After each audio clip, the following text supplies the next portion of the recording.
Shalom, selamat pagi, sejahtera hidup kita. Di hari ini Rabu 23 Maret tahun 2022 adalah sebuah anugerah yang patut kita syukuri jika kita berada di hari ini, amin. Dan Tuhan pasti akan memelihara kita sepanjang hari ini, sama seperti Dia telah memelihara kita di sepanjang malam yang kita sudah lewati.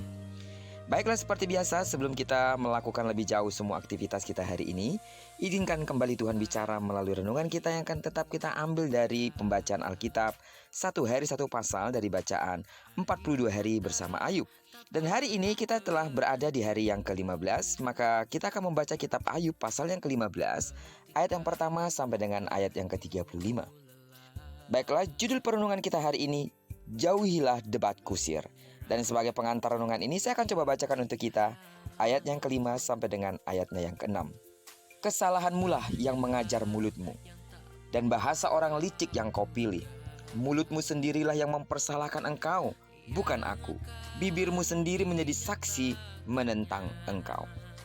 Wow, diskusi antara Ayub dengan teman-temannya tidak ada habis-habisnya. Dan ini bisa dikategorikan sebagai debat kusir. Elifas tidak peduli terhadap jawaban Ayub. Dia menganggap jawaban Ayub sebagai perkataan omong kosong.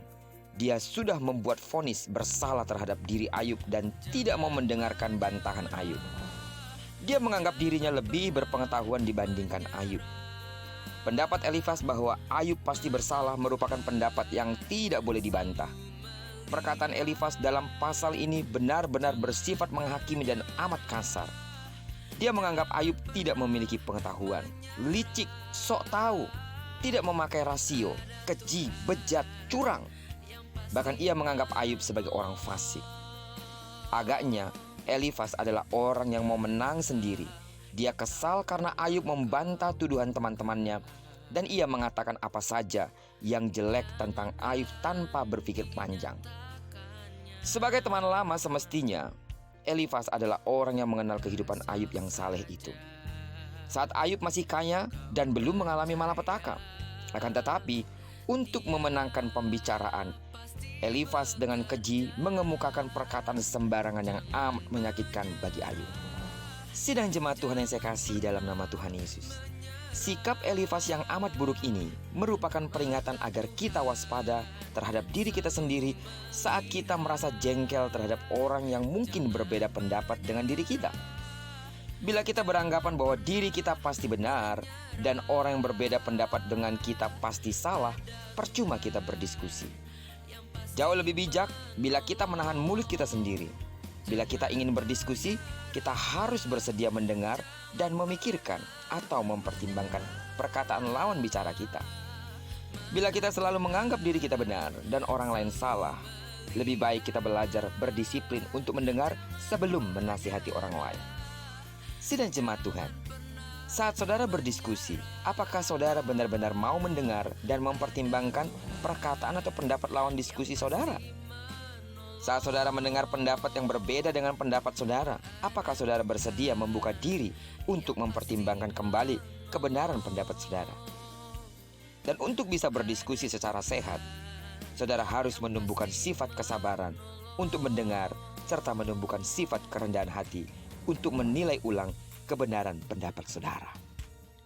Dalam keluarga kadang-kadang kita harus berselisih paham, baik dengan suami atau istri. Dalam setiap pekerjaan, atas rekan kerja kita, pun mungkin atas atasan dan bawahan. Dalam mendidik anak-anak, dalam membesarkan mereka, kadang-kadang perbantahan bisa terjadi. Perbedaan pendapat itu adalah sah-sah saja. Yang salah adalah jika kita menganggap diri kita benar. Dan saat kita menganggap diri kita benar, disitulah letak kesalahan kita yang sesungguhnya. Kenapa? Karena kita tidak mau mempertimbangkan pendapat orang lain. Dan ini sesuatu yang salah. Karena itu, hindarilah debat kusir. Karena jika sudah berdebat kusir, saudara tidak akan mendapatkan solusi apapun. Yang ada, emosi yang semakin memuncak. Dan akhirnya sakit hati. Karena mengeluarkan kata-kata yang menghujat. Mengeluarkan kata-kata yang menghakimi. Dan itu bukan ciri anak Tuhan. Sebagai anak Tuhan yang dewasa secara iman, kuasai hati, kuasai lidah, dan kalaupun harus berbeda pendapat dengan suami, dengan istri, dengan orang tua kita, dengan rekan kerja kita, bahkan mungkin dengan anak kita, Mari, berikan kesempatan kepada mereka, atau berikan juga kesempatan kepada diri kita untuk membuka sebuah kesempatan. Mungkin pendapat mereka jauh lebih benar daripada kita. Belajar rendah hati, belajar mendengarkan. Kiranya nama Tuhan dipermuliakan di atas kehidupan kita senantiasa. Dan jadilah berkat kepada siapapun. Terpujilah nama Tuhan.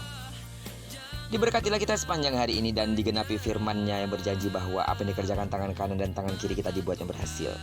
Kemanapun kaki kanan dan kaki kiri kita melangkah, di sana pasti kemuliaan Tuhan akan dinyatakan. Amin. Tidak jemu-jemunya aku berdoa buat seluruh sidang jemaat Tuhan yang memiliki pergumulan-pergumulan berat, terlebih ketika harus menghadapi sakit penyakit. Percayalah, di sana masih ada Tuhan untuk memberikan pembelaan kepada kita. Tetaplah kuat, tetaplah tegar. Nama Tuhan harus tetap dipermuliakan dalam setiap kondisi hidup kita. Diberkatilah kita semua bersama dengan orang-orang yang kita kasihi, serta bersama dengan orang-orang yang kita cintai, dimanapun mereka berada. Terpujilah nama Tuhan. Shalom.